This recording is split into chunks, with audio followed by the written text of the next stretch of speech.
इस पावन पर्व पर, जो कि महामास की पूर्णिमा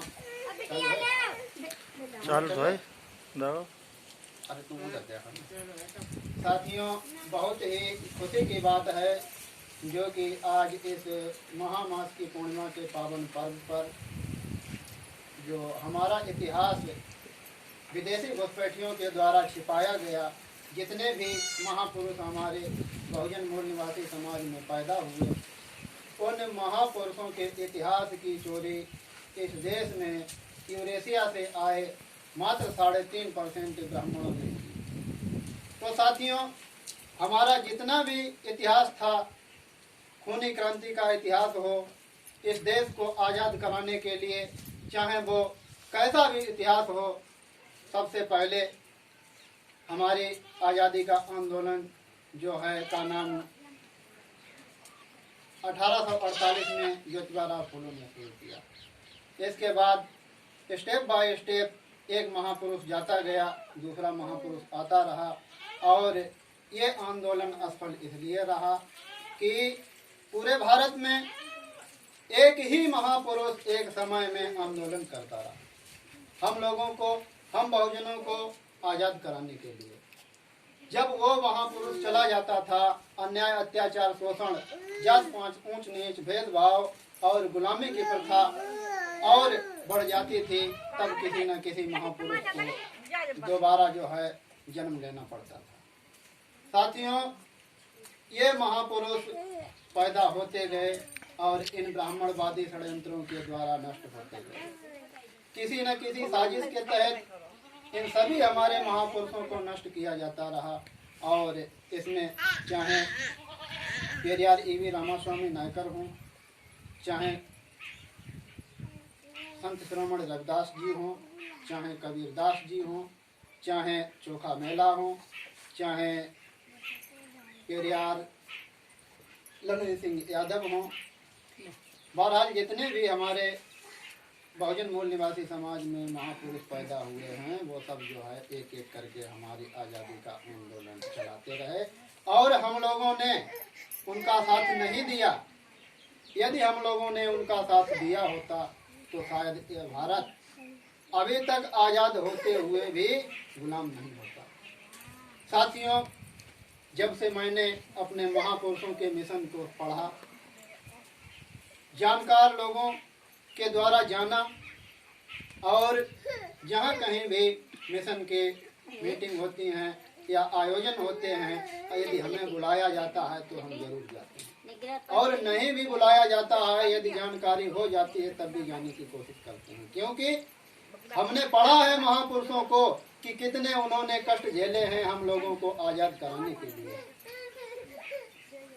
जितने भी महापुरुष इस समाज में आए, सभी महापुरुषों ने हम लोगों की आज़ादी का आंदोलन आजीवन चलाया, और यहाँ तक कि यह बात ब्राह्मणों को हजम जब नहीं हुई,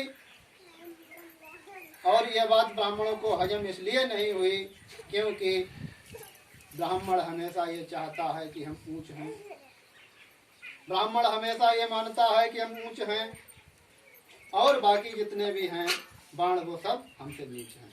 साथियों, सर्वप्रथम इस देश में जब ब्राह्मण आए तो उन्होंने हमारे राजा महाराजा जो हुआ करते थे उनसे जो है अनुमति ली कि महाराज, हम आपके देश में भिक्षा मांगकर अपना गुजारा करना चाहते हैं, तो आप हमें बताइए कि हम कहां से कहां तक जो है भिक्षा मांगकर अपना गुजर बसर कर सकें। साथियों, जैसे ही अनुमति लेकर, और हमारे महापुरुषों ने ध्यान नहीं दिया, उन्हें अनुमति दे दी, प्रवेश हो गया अपने भारत में। जब अपने भारत में विदेशी ब्राह्मणों का, यूरेशियन ब्राह्मणों का घुसपैठ हो चुकी थी, तो समझ लीजिए वहीं से हमारे महापुरुषों का सत्यानाश होना शुरू हो गया। तो साथियों, जब ब्राह्मण इस देश में आए तो सर्वप्रथम उन्होंने अपना जो है एक वर्ण बनाया, ब्राह्मण। ब्राह्मण को ब्राह्मण की श्रेणी में रखा, उसके नीचे क्षत्रिय, उसके नीचे वैश्य, उसके नीचे शूद्र, और शूद्रों को दो भागों में विभाजित कर दिया, शूद्र और अतिशूद्र। तो साथियों 4 वर्ण जो हैं इस देश में ब्राह्मणों ने बनाए और 4 वर्ण बना करके ब्राह्मणों ने वर्ण व्यवस्था को इस देश में चलाया। और जैसे ही वर्ण व्यवस्था इस देश में लागू होती है वैसे ही हम लोगों की गुलामी का षड्यंत्र चालू हो जाता है। और जो कुछ जानकार महापुरुष पैदा होते हैं उन्होंने इस षड्यंत्र को, चाहे वो वर्ण व्यवस्था हो या वो जाति व्यवस्था हो, इन सारी व्यवस्थाओं को खत्म करने के लिए हमारे महापुरुषों ने आजादी का आंदोलन चलाया। तो साथियों जब वर्ण व्यवस्था इस देश में लागू हो जाती है, ब्राह्मण का काम है पढ़ेगा, पढ़ाएगा, धन रखेगा और उसको इतना भी अधिकार है कि इस पूरे भारत में वो चाहे जिस समाज की बहन बेटी हो उसके साथ वो जो है संबंध बनाने के भी उसको पूरी छूट हुआ करती है। तो साथियों आगे और बताना चाहूंगा, ब्राह्मण को पूरी खुली छूट, वो चाहे कुछ भी करना चाहे उसके लिए कोई दंड की व्यवस्था नहीं, ऐसा मनु के विधान में दर्शाया गया है। उसके बाद में दूसरा नंबर आता है क्षत्रिय का। क्षत्रिय को काम दिया गया कि आप रक्षा का काम करेंगे। यदि कोई ब्राह्मण को ब्राह्मणी व्यवस्था पर ठेस पहुंचाता है, समानता लाना चाहता है और समानता के लिए संघर्ष करता है, तो आप लोग ब्राह्मणों की रक्षा करने के लिए, ब्राह्मणवादी व्यवस्था की रक्षा करने के लिए उस महापुरुष को मारने का काम करेंगे जो समानता, स्वतंत्रता, बंधुता और न्याय लाना चाहता है। साथियों क्षत्रियों ने इस पृथ्वी पर जितने भी बहुजन मूल निवासी समाज के महापुरुष आए सबका कत्लेआम करने का काम किया। उसके बाद नंबर आता है वैश्य का। वैश्य को हिंदी में कहते हैं बनिया, जो इस देश में व्यापार करने का काम करता है। जैसे मान के चलो हमें कोई बीज बोना है तो बीज हम कहाँ से लाएंगे? किसी दुकानदार के पास जाएंगे? नहीं जाएंगे। तो उस समय इन बनियों ने ऐसा काम किया कि घर बैठे वो जो है सारा का सारा माल, जिस भी चीज की जरूरत है उस माल को पहुंचाने का काम करते थे।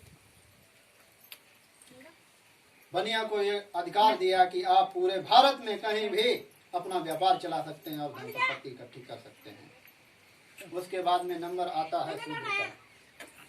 शूद्र के वर्ण में किसको शामिल किया गया? शूद्र वर्ण जो है ब्राह्मण, क्षत्रिय, वैश्य और शूद्र, चौथा नंबर आया शूद्र का। शूद्र वर्ण में यहाँ के जितने भी मूल निवासी बासिंदे थे भारत के, जो कभी राजा महाराजा हुआ करते थे, जिन्होंने इस देश में ब्राह्मण जब आए उनको शरण दी, रहने खाने का अधिकार दिया, उन्हीं लोगों को इन मतलब जो है विदेशी ब्राह्मणों ने उन्हीं लोगों को गुलाम बनाने के लिए शूद्र वर्ण में रखा। और जिस समय शूद्र वर्ण में रखा गया तो शूद्रों को क्या अधिकार दिए गए कि तुम्हारा काम है सिर्फ सेवा करना। और सेवा आप किसकी करोगे? सेवा करोगे आप क्षत्रिय की, सेवा आप करेंगे वैश्य की, सेवा आप करेंगे ब्राह्मण की। श्रीमान जी कहाँ चल गए? आ रहा है। तो शूद्रों को जब अधिकार दिए गए कि आपका सिर्फ और सिर्फ एक ही अधिकार है वो सेवा करने का, उसमें भी एक सछूत और एक अछूत। सछूत वर्ग जो है वो इस समय इस देश में जिसे ओबीसी कहा जाता है, जिसकी संख्या इस देश में लगभग 55% है। उस समय जिस समय अंग्रेजों का शासनकाल चलता था उस समय ओबीसी के लोगों की संख्या इस देश में 52% थी। उस समय गिनती की गई थी अंग्रेजों के शासनकाल में। और हमारा देश आजाद हो गया, हम लोगों ने खून की नदियां आजादी के लिए बहा दी। और जिस समय आजादी आई तो क्या आजादी के दर्शन आप लोगों को हुए? क्या पूर्ण स्वतंत्रता आप लोगों को मिली? आजादी, ये आजादी नहीं, ये हम बहुजनों की आजादी नहीं है। ये आजादी यदि है तो मात्र 3.5% ब्राह्मणों की है और उसके बाद में क्षत्रियों की है, वैश्यों की है। कुल मिलाकर के इस देश में जो ब्राह्मण, क्षत्रिय, वैश्य मात्र 15% हैं, उनकी आजादी है, उन लोगों को आजादी मिली है। तो साथियों अभी हम लोगों को आजादी नहीं मिली और हमारे देश में ये घोषणा कर दी गई कि ये भारत देश आजाद है। तो जब देश आजाद नहीं है, देश की जनता आजाद नहीं है, 85% जो देश की जनता है, यहाँ के असल बासिंदे हैं, वो लोग अभी आजाद नहीं हैं। तो जब हम लोग अभी आजाद नहीं हैं, हमारे महापुरुषों ने आजादी का आंदोलन चलाया, हम लोगों ने साथ सहयोग नहीं दिया। जिस तरह से आज पूरी इस एरिया से मैं काम कर रहे हैं, डॉक्टर भैयालाल जी काम कर रहे हैं, इधर सतीश चंद्र जी काम कर रहे हैं, हम लोगों को मुहिम पूरा करने के लिए और आज़ादी दिलाने के लिए थोड़ा बहुत तीनों लोग काम कर रहे हैं, कोई ज़्यादा तो कोई कम। जिस प्रकार से आज हम लोगों का साथ इस गांव की जनता, खासकर हमें तो सहयोग मिलता है, बाहर से अधिक मिलता है, इतना सहयोग इस गांव को नहीं मिल पाता है। फिर भी आज खुशी की बात है कि इतना साथ सहयोग आप लोगों ने अपना कीमती समय हम लोगों को आज़ादी के आंदोलन के लिए दिया। और साथियों, इसी प्रकार आप लोग यदि हमारा सहयोग देते रहे तो ये भारत और भारत की जनता जो 85% है, जिसमें धोबी, धानु, चमार, अहिल, गढ़िया, तेली, तमोली, नाई, भुर्जी, काछी, इस प्रकार से पटेल, जितनी भी जातियां 85% बहुजन मूल निवासी समाज की जातियां हैं, जिन्हें 3 टुकड़ों बल्कि 4 टुकड़ों में विभाजित किया गया है, ये टुकड़े इकट्ठे होकर के एक मूल निवासी मंच पर आकर के इस भारत को आजाद बनाने का काम करेंगे। तो साथियों, ज्यादा कुछ ना कहते हुए, बहुत सारा समय हो गया साथियों, आप लोगों ने ज्यादा समय दिया हम लोगों को, इसके लिए हम लोग जो है आपके पूरे ऋणी हैं और आजीवन ऋणी रहेंगे। यदि इसी प्रकार आप लोग समय देते रहे किसी भी आंदोलन को चलाने के लिए, आर्थिक सहयोग की भी जरूरत पड़ती है। शायद आप लोग नहीं जानते होंगे कि आर्थिक सहयोग क्या होता है।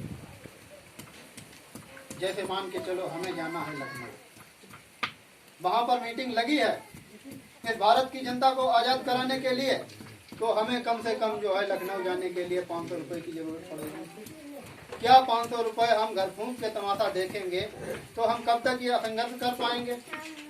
यदि आप लोग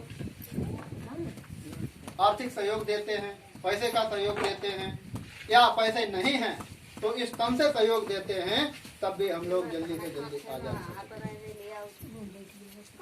शायद हमें विश्वास है आप लोग इस देश में जो गुलामी की परंपरा चली आ रही है और वर्तमान में भी चल रही है, इस गुलामी की परंपरा को आप लोग समझ गए होंगे। यदि इस गुलामी की परंपरा और प्रथा को समाप्त करना होगा तो सर्वप्रथम आगे आने वाली पीढ़ी को, जो आज हम लोग बच्चे पैदा करते हैं, वो गुलाम बच्चे पैदा होते हैं। और किसके गुलाम बच्चे पैदा होते हैं? इस ब्राह्मण के। इस ब्राह्मणी व्यवस्था के पूरा भारत आज कोई किसी का गुलाम है तो इस ब्राह्मणी व्यवस्था का गुलाम है, जो छुआछूत, ऊंच नीच, भेदभाव का यानी समझ चलाने का काम करता है, उस व्यवस्था के हम लोग पूरे 85% बहुजन समाज गुलाम है। यदि इस आज़ादी को पाना चाहते हैं तो आप लोगों को, जैसे मान के चलो किसी का एक बेटा है और उसने किसी तरह से मेहनत मजदूरी करके उसके बाद मातारी ने पढ़ा लिखा